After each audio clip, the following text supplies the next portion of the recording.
Welcome to the Podcast Rockstar Facebook Live series. Today, I'm excited to be talking with Sonia Frontera. Sonia Frontera is a divorce lawyer with a heart. She is the survivor of a toxic marriage who is now happily remarried. She's the author of Relationship Solutions: Effective Strategies to Heal Your Heart and Create the Happiness You Deserve. She's a graduate of Rutgers Law School and Syracuse University. She often contributes to Divorce Magazine and Divorced Moms. Today, she's going to share how she's been able to use podcast shows to reach more of her market, how she positions her message, and how lots of great opportunity is opening up as a result of being on podcast shows. So hold on, you're in for a great treat with Sonia Frontera.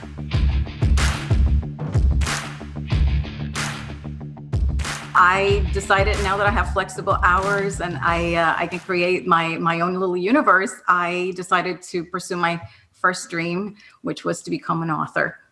So 2 years ago, I published my first book, and I recently published my second book. They're both about relationships and divorce. And in both books, I integrate the experience that I have as an attorney, as well as my personal experience in a toxic marriage. And my mission is to help people who find themselves facing adversity to be empowered to turn those obstacles into opportunities.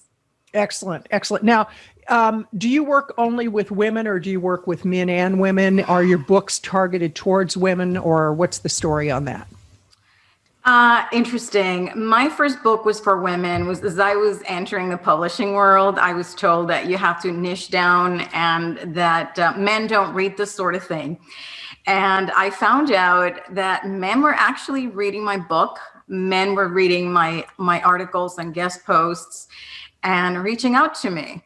So I thought this audience was actually a market for me, and I decided to write my second book as a gender neutral version, because men were complaining, oh, this is too biased for women, and it doesn't include the guys. So I decided to do that, and I'm getting some good feedback that Excellent. Men appreciate that being the case. It's so interesting you should say that, because before we started, I was sharing that I had a Zoom call with somebody that could turn into one of the best opportunities I've had in a long time. And I've had some great opportunities, but this one kind of checks all the boxes of things I'm passionate about: being visible, being a communications expert for an organization, just a number of things. And I said, you might want to check me out online. He goes, oh, we did. He goes, we definitely did. And he goes, your podcast appearances really have made a difference. He goes, everybody was so impressed with that. And it's interesting because that's something that you and I are going to talk about. But what I also found interesting, he asked me about my books. And I said, well, one that I wrote is called Power Up for Profits: The Smart Woman's Guide to Online Marketing. And I actually found myself backpedaling on it a bit, saying, even though we targeted women because that was the branding, it's gender neutral. Mm-hmm. And so sometimes I think we can put ourselves into a box thinking that that's the best choice, when later on down the line, we find out that, oh, maybe I missed the mark a little bit, or maybe I need to open it up slightly. What are your feelings on that, around what you're writing about and the markets that you're targeting? I'm finding out all kinds of different things as I go along. It's funny because you were told initially you have to just research this particular audience and just focus on that audience, and you have to be where they are located. And I've had some difficulties trying to actually reach the main audience I'm trying to reach, which is people who are trapped in unhappy relationships. And they are hard to find because very often they're in the shadows and they're not in particular groups. And I actually have people reach out to me out of nowhere. They read an article where I have been mentioned, or they find one of my guest blog posts, and then they write to me and they tell me about their situations. Or I even had one person just reach out to me on Facebook by messengers at like 5 o'clock in the morning. Somebody who was in a really desperate situation. So these people are everywhere and not necessarily in the obvious places where you're told to look. So you really have to cast your net a little wide and explore until you find that sweet spot. You're so correct, because actually on my show, Plant-Based Eating for Health, which I use that show as the example for a lot of the lessons I teach, oftentimes I go and I will approach an expert based on hearing them on another podcast show, because inevitably the people that approach me, they've not done all their research. And that's why in the podcast Rockstar group, I'm so adamant and I'm such a stickler about research the shows you're going to be on and get on as many shows as you can that align with whatever it is your mission is, because other hosts are listening to shows. And I mean, I'm getting some incredible people for my show, and I heard them on somebody else's podcast. I have one gentleman, he actually was a gang member. He ended up in prison, and now he does something called Heal the Hood. And it's all about food insecurities in primarily the Oakland area. And I heard him on another podcast show, and it was like, oh, I have to have him on my podcast. I just have to have him on my podcast. Where that week, I probably had 3 people approach me, and the first question I asked them is, are you 100% vegan, plant-based? And they're like, well, 95%. So what you're saying is when you get on shows, other hosts are going to hear you. And I really want to talk about, you've been on 7 shows, 1 local radio, 1 video relationship summit, 7 new bookings. I want to talk about 8. that. 8. More summit. Okay, and you just in said 2 days. Yesterday. In 2 days, yes. Okay, and 1 more summit. Okay, talk to us about that, because it's like, my gosh. First of all, when you first joined the podcast Rockstar Club, when was it? It was probably about summer, 6-8 months ago. Okay. Yeah, it was in the summer. I think it was around August, July or August. Okay. And when you first joined, how many shows had you been on? I think 3. 3. Okay. And we had a conversation. We had an initial conversation. What were your concerns when we first talked, and what did it take for you to start looking for shows? Well, actually, Kathleen, I discovered you way before then. When you came on, I think it was Amy Collins's Free Advice Fridays. Oh my gosh. Yeah, so that's when I found you. I had never really thought much about podcasts. I had read from John Kramer and other sources that you should try to get on the radio. So I had done radio before. And I had gotten another podcast just by chance on Harrow, and somebody I met on my network. But when I heard you speak, I'm like, you know what? I really should be pursuing this. And we had our first conversation, and then I did get your the directory, and I started reaching out to various shows there, but my success rate was really terrible. And I kind of got discouraged at the time. And then I read someplace else, really, this is the place to be getting your book sales up.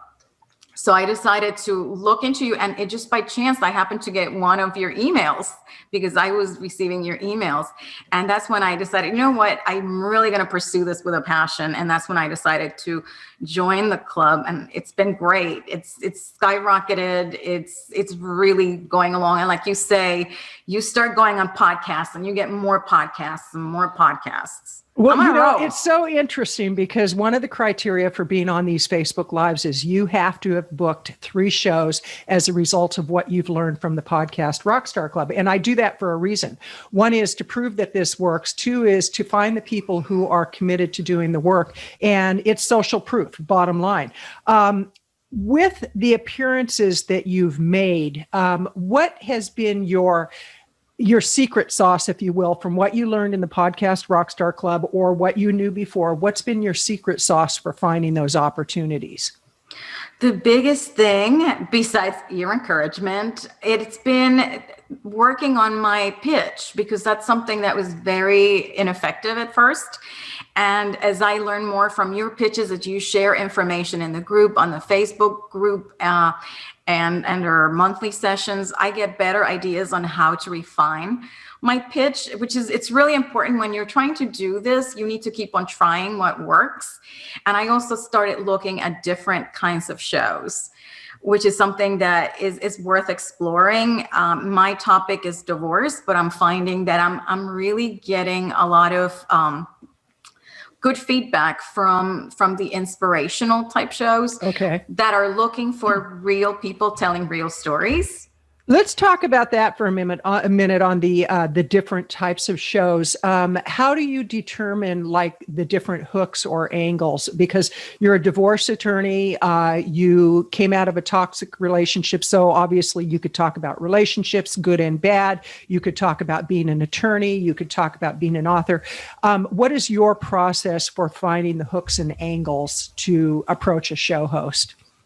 If I may come totally clean, it's been throwing in a little bit of each, like making my pitch include my background, which has the divorce attorney, it has the personal experience, it has the toxic relationship, the fact that I'm an empowerment trainer.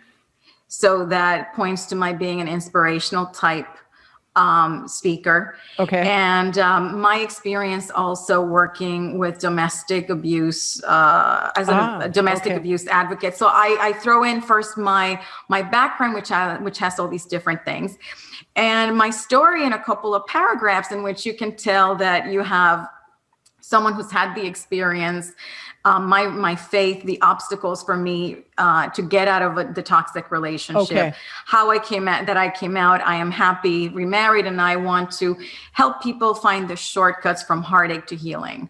And that's been very effective. I'm going to ask you a question. You don't need to answer it if you don't want to, but if I was a host interviewing you, this would be, from what you just told me, this would be a question that I, as a host, would be interested in.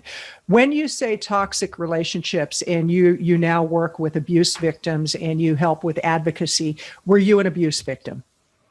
I don't consider myself a victim. I'm a survivor. Yes, beautiful. Great answer, which just gives us another angle that you can pitch a host by. It's like, I know, and I'm an abuse survivor also, and I don't share that much, but I was in a marriage where it was very abusive and very toxic, and it was in my early 20s. Me too. Yeah, and it was the gentleman, well, I don't know if you want to call him a gentleman, but I have forgiven him, but he was the oldest son in a Hispanic family. And so he was the ruler of the roost, basically. And no matter what went on, he was always right, according to his family, And so it took me a lot of years to get rid of the shame around that. It took me. And so I, as a host, would be very interested in having, without going into detail, but just, I want to know that you've got the street cred, if you will, to be talking about that type of a topic from different perspectives. So, one of the things I encourage people to look at is what I just did to Sonia. I mean, I put her on the spot. Hosts will sometimes ask you questions where they're sincerely interested, and you might go, why are they asking me that? And your job is to just take a deep breath and answer according to what's appropriate for you. Never feel like you need to give information that is not appropriate to give. You always want to just give what you feel is in alignment with your message. And so when you look for shows, what are the ways that you go about looking for shows? I go through the directory, and I have also signed up for Podit, and I received an email from podcastguests.com. And that has been enough for me to get at least one booking a week. I'm finding that most of these hosts are actively looking for guests, and that has been very helpful, and that you have access to a lot of hosts coming to you as opposed to you having to seek them out. So that has helped me, because time is an issue for me. I'm running a law office in addition to try to do all this publishing and book marketing stuff. So I'm finding that those avenues have been very good. But like you said, looking at people who have appeared on other shows, for instance, if I find a certain person that's of interest or a friend who's in the network, and they post, oh, I appeared on such and such podcast, I go in and check it out. And then I pitch that host and say, I saw so-and-so on your show, and she's a contact of mine. And I would love to appear on your show. And then, use the usual pitch that is tailored to that, the theme of the show, so to speak. Okay. Now, you mentioned podcast guest, you mentioned Podit. I want to remind people that these are great platforms where once you put your profile up and make sure, like I was working with Margaret Mary yesterday. She's a private client and she's also in the Rockstar Club. And we went on to her Podmatch profile. I think it was Podmatch. And there were a few things that I said, this isn't clear enough. Let's make some changes. And we immediately went in, made a few changes, changed her image and her picture. And it took maybe 2 minutes, but she's going to get a better result because she had like the word, let's use the word influence as an example. And we changed that to Catholicism because her topic is all about Catholicism. We have a question that came in from Tricia Working. Do you also talk about toxic relationships around family, friends, etc.? I have a series, the Epiphany series, which serves my community. Love to connect and see if we might fit. It sounds like it, Dr. Tricia. So, here's a great example of you're making yourself visible, Sonia, and you might have an opportunity with Dr. Tricia. That's great. And yes, in fact, I get feedback from readers that my book has helped them in other areas. Someone who heard about my book got it and told me that she enjoyed the book. She would have liked to have it 30 years ago when she was going through divorce. Okay, excellent. And so again, take us through the process of you're running your law firm, but you're looking for opportunities, and podcast shows are a great way to promote a book if you do a virtual podcast tour. What's the process for you finding those opportunities? Let's recap on that. I cast a wide net. I work with people on my network. My first appearance, I got through a colleague, a financial advisor who does divorce as well. Someone I met at a publishing conference. We met and we started talking. He's like, I have a podcast. I'd love to have you on the show. I got through Harrow as well, and through the knowledge I have gotten through the club. Looking through LinkedIn has been very helpful. I have found a number of podcasters on LinkedIn and people who are also running other kinds of divorce type businesses. And I go through the different like Apple Podcasts and Spotify, and I go through all of them, and then I look by shows that are, for instance, inspire people or the different categories. I'm staying away a little bit from the relationship ones because I'm finding that sometimes the relationship or the divorce, mostly the divorce, they are focused on people who are already out of their relationships and are starting to rebuild their lives, or they're focused more on the law or other aspects that I'm not as interested in pursuing. Okay. So that's why I'm focusing on inspirational. So I go through those. And as you look for one, you find not only who the hosts are, but other guests that have been on their shows. And then you just keep on following the chain. Like, for instance, one of the podcasts I appeared on was somebody who had appeared on one of the big influencers shows. The influencer didn't book me, but the guest did. And through that, give us more detail on that. Give us more detail on that. The influencer didn't book you, but the guest did. Tell me about that. So I found this very interesting divorce podcast, and I pitch. It's an influencer. It's one of those shows that has a lot of ratings and a lot of guests who are high profile. And I'm finding that, those, they prefer to get people with perhaps more experience on podcasts or books that are New York Times #1 bestsellers. Okay. So, but as you talk to their, as you go through their podcast episodes, and when you're listening to them, it's really educational. You get to know the potential hosts, because they start saying, oh, so-and-so, she has a show and she's, award-winning show, blah, blah, blah. And it's like, oh, that's interesting. So I look this person up and I look at her show. It's like, oh, that might be a good fit because it's in line with my interest in pursuing your happiness or finding happiness. Mm-hmm. And that led to a booking. Excellent. Excellent. What has been the most surprising outcome of getting on podcast shows for you? What's been the most delightfully surprising outcome? The opportunities that go beyond appearing on a podcast. One of the first podcasts I appeared on is run by a woman who does all kinds of shows and summits and empowerment type events for women. And we hit it off. We have very good rapport when we talk. We have a lot of fun on air.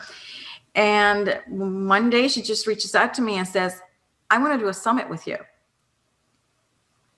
And so now we're planning not one, but 2 summits for women. One is for business related, and the other one is empowerment in general for women and different issues that affect women. Excellent. And what I encourage people to do, because I'm seeing some of the comments Barry's putting up. Barry says, I'm going on multimedia podcasts, which that could be, I'm assuming, like digital marketing, things of that nature, also entrepreneurship ones. I encourage members, start listing the type of shows that you're looking for, because what you're going to find is there are guests or experts in the podcast Rockstar Club that they've been on a show, and some hosts make it a policy not to bring a guest back. It's just like in the speaking world. When I used to speak at conferences, if you spoke one year, they had a policy they wouldn't hire you the next year, and rarely would they ever break that policy. So our network, we would share leads with each other of, oh, I spoke at this conference and I'll introduce you to the meeting planner. So I encourage people to go ahead and post what your expertise is, what type of shows you're looking for. And Barry asks a question, and I'll answer it first, and then Sonia, I'm going to have you answer it. But how much lead time should you allow before getting booking dates?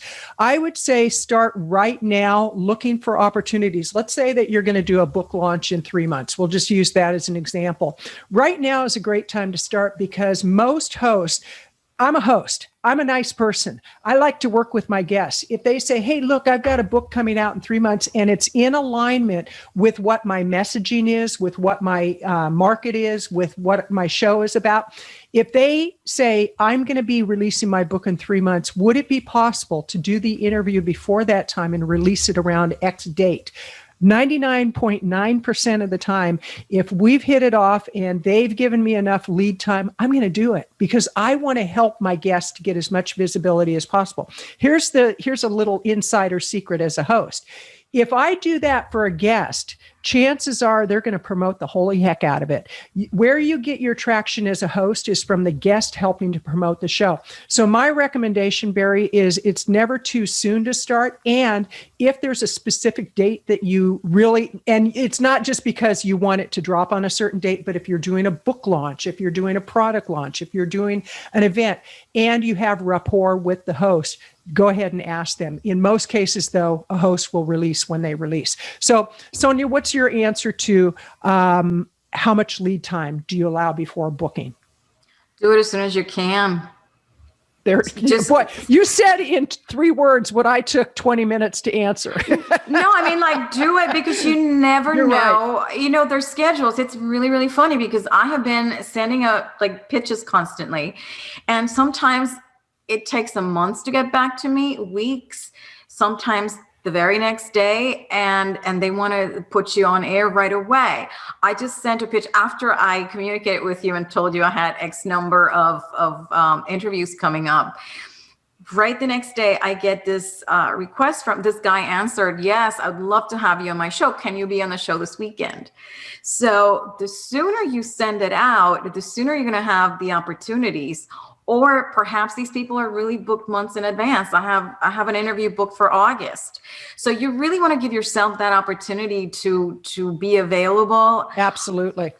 Because you can't really control their schedules, but you can ask them to be accommodating. Absolutely. Like, for example, I have my whiteboard where I write the name of the episodes that have to be edited. And I personally like to edit my own episodes. I usually do it in the evening while I'm sitting on in my easy chair, and I just put my headset on, and it allows me to come up with good blog content. But I've got 3 that are on my whiteboard right now. I have 1 interview later today that I'm doing that'll go on the whiteboard. And then this week I have 3 or 4 more. That's a lot of work. That's a lot of time. And so I have to juggle that around when we have to drop the episodes and go live. So the sooner that you can reach out to a host, the better off you're going to be. Barry says, my book is hopefully coming out in spring on Amazon. My recommendation is pick a date and reverse engineer it, because the challenge, and I'm sure, Sonia, you can speak to this also, is the challenge is when we're writing books, oftentimes we say, well, I'm hoping it'll be published in June, or I'm hoping in September, whatever it may be. Hope doesn't get us to the end result. Mm-hmm. It's having a target date and reverse engineering. What are your thoughts on that? Yeah, I agree. You want to set a time and go back from there. And you also have to keep in mind the timetables for getting reviews, professional reviews. So make that decision and make a commitment to yourself that you're going to honor it, and you're going to be ready by that date, because sometimes we need the pressure to do it. Life happens, but you're better off having a date selected and then go backwards. Excellent. Yes. You brought up a great point about reviews, because it's been a while since I've published a book, so I completely forgot about the reviews, but that's a big part of sales on a book. That's social proof. And Barry has a point that he's making here that I find this kind of interesting, and I would question this, Barry, with the host. Another point is I was invited to be a guest, but they wanted me to pay long distance charge for the interview. What? Thank you, Sonia. I was looking at that going, what? That makes no sense whatsoever, because most hosts nowadays will use Zoom. They might use Screencast. There's all sorts of platforms they use that if somebody's asking you to pay the long distance charge, you might ask them, can we do it by, what's the one that starts with Skype?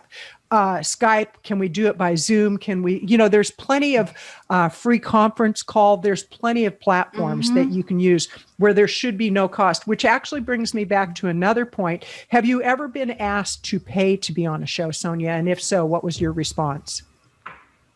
The check is in the mail. I signed up for a podcast. Somebody in one of my writers groups was announcing that a friend of his had a podcast and was looking for authors.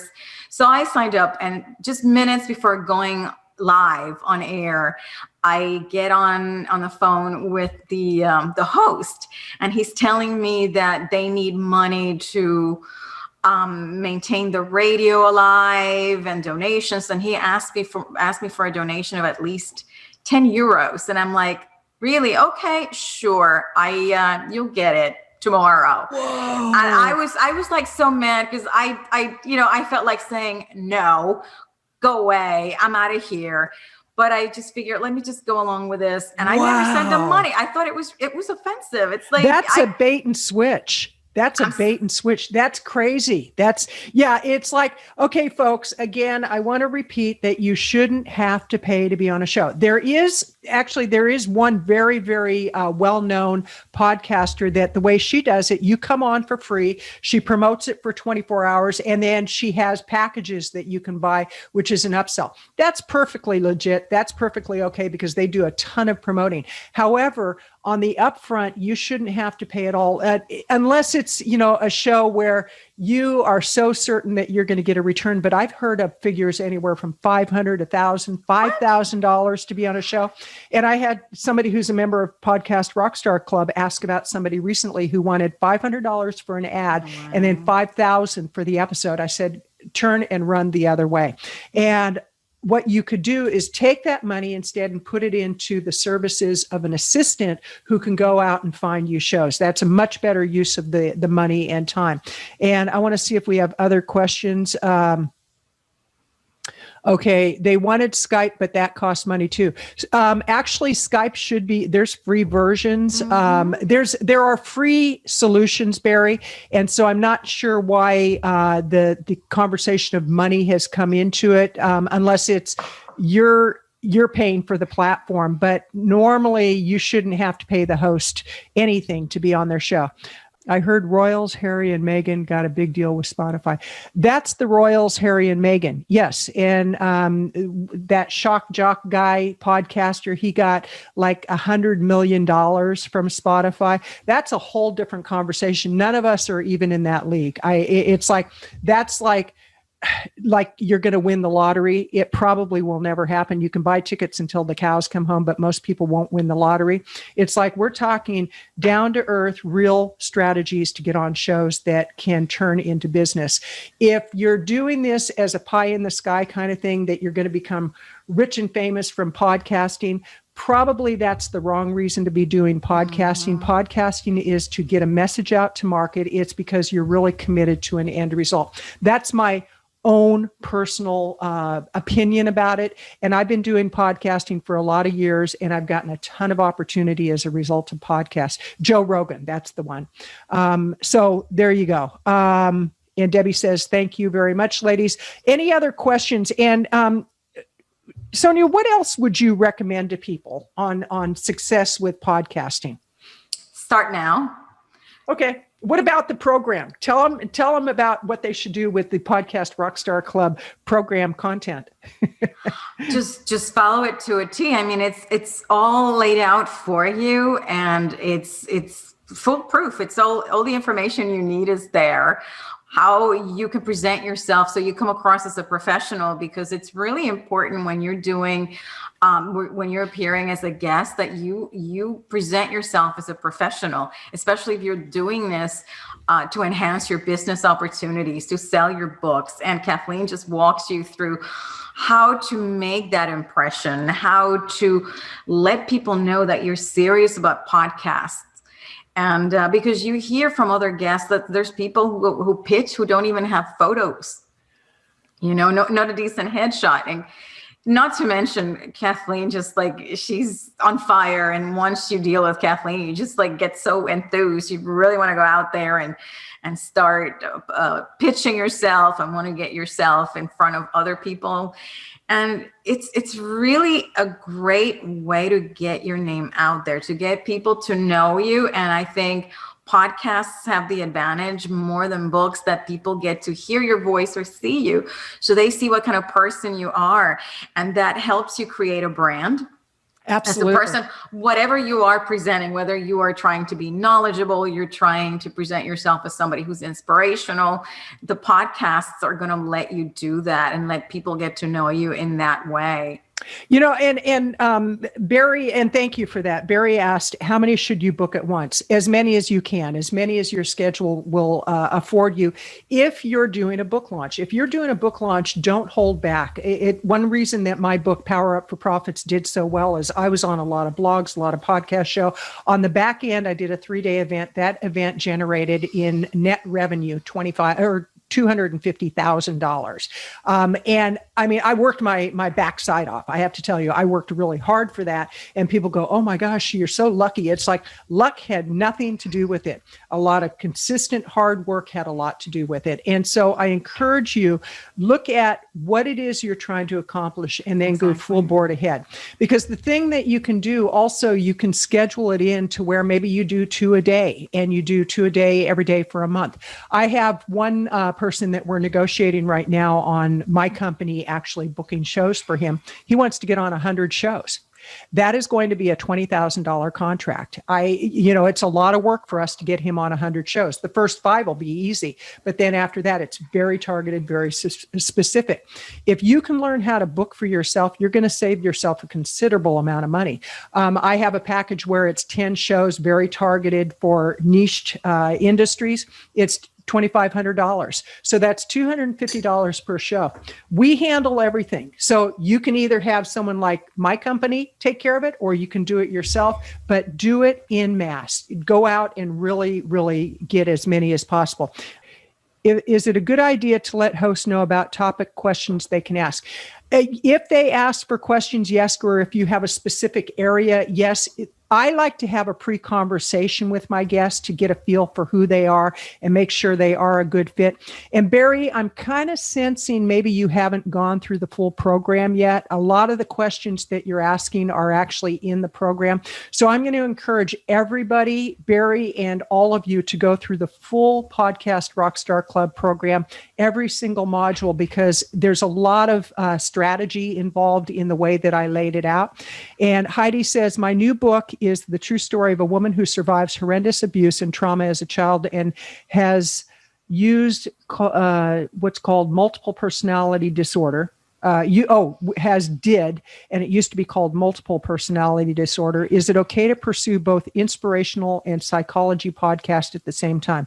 Absolutely. Mm-hmm. I pursue shows about how to be a guest on podcast shows, and I pursue shows about being vegan, plant-based. So yes, it is very appropriate. Sonia, what is your take on that? Absolutely. I think you need to try to look for hooks and angles, how your story can be shared and how it can be of interest to different podcasters and different audiences. And that's one of the things I do. For me, I deal with the topics. I pitch divorce. I pitch the fact that it's inspirational of overcoming adversity. So every possible hook that you have, just play it. Absolutely. Before you send a bunch of information to a host, what you want to do is you want to start a conversation. It's kind of like, if you're out on the dating scene and you meet somebody and immediately you start, talking marriage and kids and the home and the this and the that, they're going to run and go, no, too much too soon. Instead of like, hey, how are you? And, do you come here often? I don't know. I haven't dated in 31 years, so I wouldn't know.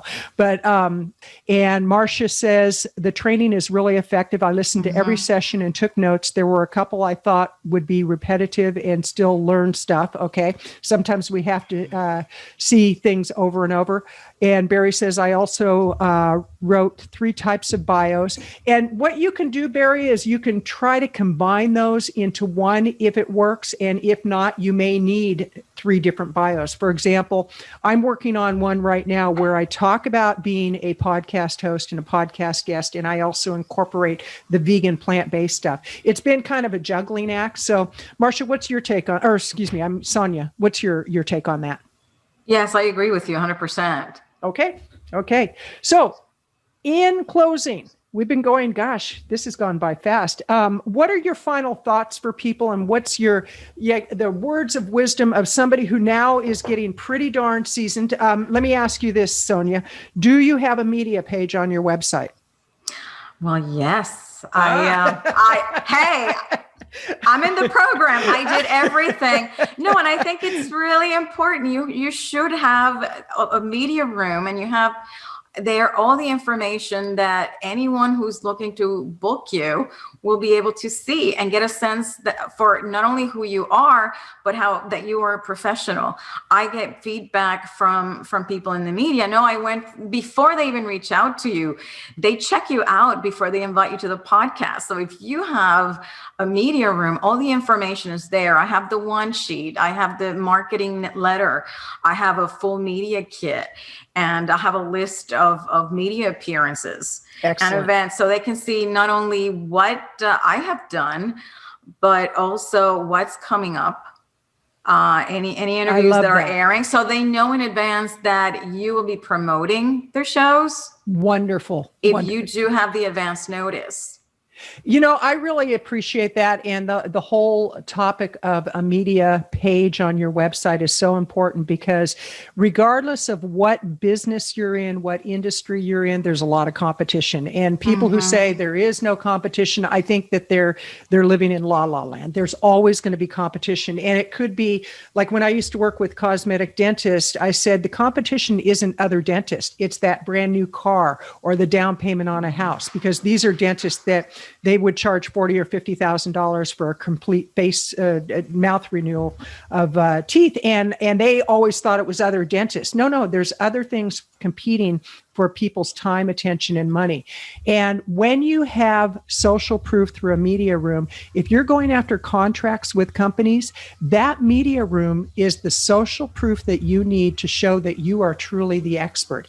And, I speak from personal experience. I speak from working with a lot of clients who have had great opportunity as a result of getting podcast interviews. So, Sonia, in your final thoughts, what do you have to say? I would say the most important thing is get started now. Don't give up. Keep going. And very important for me, I had all kinds of things holding me back. Try to tackle them one at a time. Baby steps until you feel you're confident to go forward with more podcasts, and get into as many as you can, because that's the best way to reach other audiences, not just your own network, your own mailing list. You're piggybacking on all these podcasters, and you might be discovered, like we talked about. You might be discovered by other podcasters by virtue of being on somebody else's show, and you might increase your network. To me, one of the biggest things is increasing your network and the hidden opportunities that will come out as a result of being on shows. Excellent. Well, I want to say, Sonia, thank you so very much for your time today. This has been delightful. I so appreciate all that you're doing and the message that you're taking out to market. And for those people who have been on the live, thank you so much. And for those who have not, this will go live within 48 hours. So I just want to say, keep on rocking, get out there, get the podcast opportunities, and make a difference in the world. Have a great day.